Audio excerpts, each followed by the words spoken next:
Welcome to Subramani. Most of us dealing with senior citizens and real rich people, the ultra net worth, ultra high net worth UHNW individuals meet people who are really going to live perhaps little long and having a lot of money. Okay, let me just define. If a person needs, say, 1 lakh rupees a month to live for the rest of his life, and he can actually draw down even at 3%, if he can draw down something like 3-4 lakhs, then obviously he's got much more than what he requires or what she requires. So you do deal with such people and you realize one thing: they're not very comfortable spending the money, and that's not very difficult to see why. So first of all, the caveat, it is necessary for me to tell every financial advisor I meet, or to say that your financial advisor, not lifestyle advisor. You don't have to tell the client how he should live or how she should live, how much they should spend. It is completely up to them.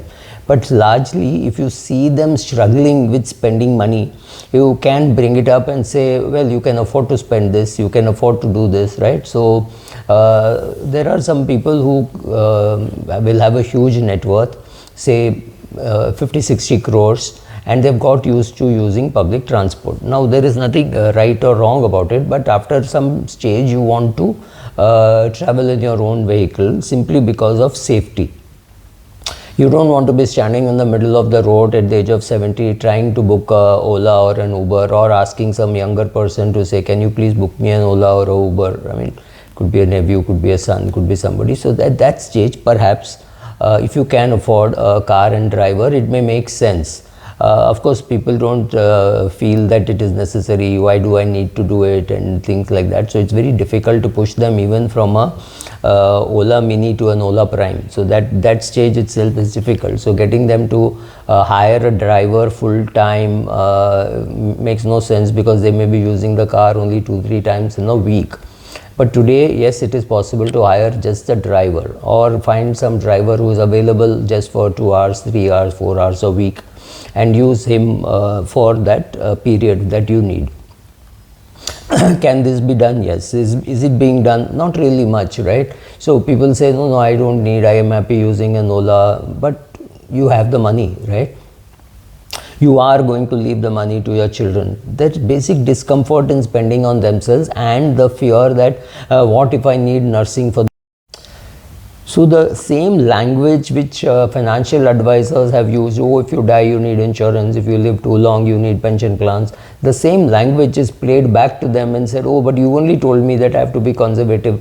Now these people have created this wealth by being conservative, by not spending much, by investing, the power of compounding, all the same language which you used maybe 40 years back, or somebody you are like your brethren used 40 years back is coming back to haunt you, saying, oh my God, I said all this, right? But now the strategy has to change. So 2-3 things which I told this group of advisors is to say, start giving things away when you're alive. There is no point in waiting till the end. You don't have to be 96 years of age to give it to your 74-year-old son. There is absolutely no use for him, perhaps. Maybe it is useful for your daughter when she is 52 and she is trying to fund her son or daughter's education or marriage or things like that. So when you have the ability to give, and your son or daughter is performing a wedding or education, that's a great time to be giving money away, right?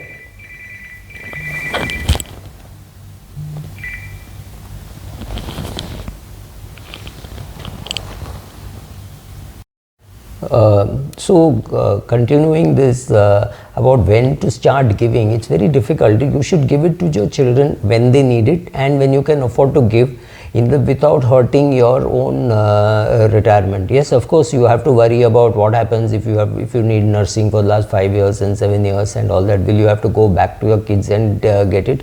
There is no harm in having to go back to kids. Of course, I'm not saying scrap at the bottom of the vessel, but there is no harm in trying to start doing these things. The other thing where I encourage people to talk about is to say that after a particular age, when you lose your social contacts, it is important to get back to some social contacts and start investing in experiences, not in things you already have. You bought all the toys which you thought you will need, but start investing in experiences. Go and attend weddings outside the city, travel with friends, whatever is to help you to build your social contacts.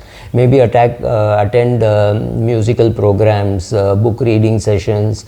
Maybe you have a new mall coming up in your city, 4 of you get together, go visit. Unfortunately, a lot of this going out is connected to eating and not really to talking and walking.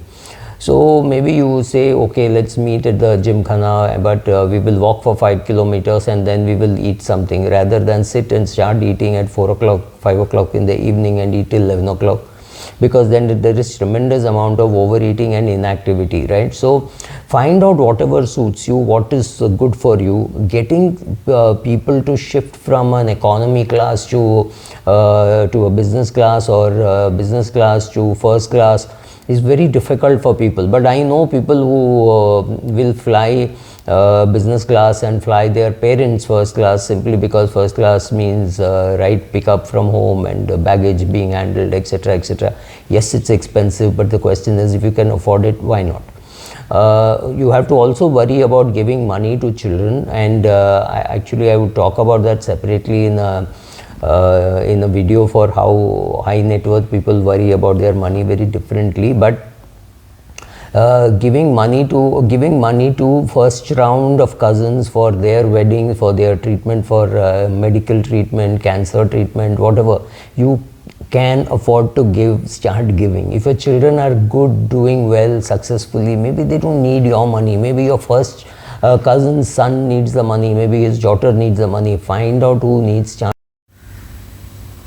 So when should you start giving away to your children? It's very difficult to say, but if your children are in their late 20s or early 30s and they want to buy a house, there is no harm in you making a small contribution or a big contribution, depending on how much you want to give. Because you have already finished buying the toys for your life, you may want to buy them some of the things that they want. They may not be able to afford a house in the location where you are, so they may technically have to go to a further away place, but they may not be willing to go. So you may be able to give some money to make sure that they buy in the same place where you are. Largely it's a call that you have to make, whether they are being unreasonable expecting you to give, or whether you are giving because you have more, right? So both these things are possible. So but sometimes you also want to match what the other person is giving. Simple. If your daughter wants to buy a house and her father-in-law is giving an X amount, let's say he is giving 50 lakhs, then you want to also match, saying, okay, I will also give, so that my daughter doesn't feel that it is her husband's house, right? So some of these things, no, don't make it into an ego match and say, oh my god, I should also give and he should also give. Don't do that. But yeah, helping kids buying a house, helping kids pay for their kids' education. If your kids are older and their child is going abroad for studies, I mean, it's expensive, face it, it costs anything between 50-60 lakhs to 2.5 crores. So if you can make a contribution there, that could be useful, or any of those things could be useful. Or I know one person who takes his 2 sons abroad on an annual vacation, and he pays for all of that, because he says, look, I want to go on a vacation, so you can come along. So you choose the place, he gets his grandchildren to choose the place, and he flies down all 8-9 of them, whatever I lost count, and they all go, they travel nicely, they stay in a good hotel. He pays for all that. He does not pay for any other local vacation or things like that, but he pays for that. So find out some reasons to give to your children when you're alive. Use it for yourself, in the sense that, well, that's a nice way to force your kids to come for a 4-day, 5-day, 10-day vacation with you.